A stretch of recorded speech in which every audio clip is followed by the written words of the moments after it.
దేశం మొత్తం కవర్ అయ్యేది ఆ వార్త. అరే తెలంగాణలో 42% రిజర్వేషన్లు ఇవ్వాలని చెప్పి ఒక ఉద్యమం జరుగుతుందంటారా భయ్.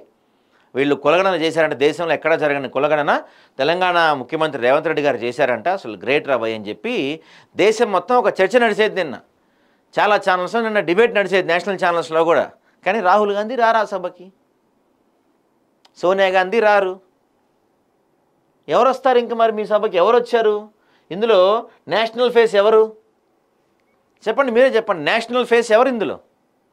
ఈ 10 మంది ఇక్కడ ఢిల్లీలో, ఇక్కడ మీరు హైదరాబాద్లో మీటింగ్ పెట్టినా ఇదే మీడియా కవర్ చేసిద్ది, మీరంతా పోయి ఢిల్లీలో పెట్టినా అదే మీడియా కవర్ చేసిద్ది.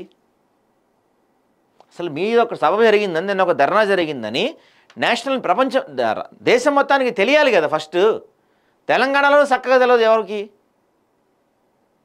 ఏదో ఒక కంటి తుడుపు చర్య, మేము ప్రయత్నం చేసాం కానీ అవ్వలేదు, బీజేపీ వాళ్ళకి ఇష్టం లేదు ఇవ్వటానికి అని మీరు బీజేపీ నెత్తిన పెడతానికి, మీ తప్పు మొత్తం బీజేపీ నెత్తిన పెడతానికి చేస్తున్న ఒక ప్రయోగంలా కనబడుతుంది తప్పించి నిజంగా ఈ రోజుకి ఈ క్షణానికి కూడా కాంగ్రెస్ పార్టీకి నిజంగా బీసీలకి రాబోయే స్థానిక సంస్థల ఎన్నికల్లో 42% రిజర్వేషన్లు ఇవ్వటం ఏమాత్రం ఇష్టంగా నాకైతే కనబడుతుల్లా.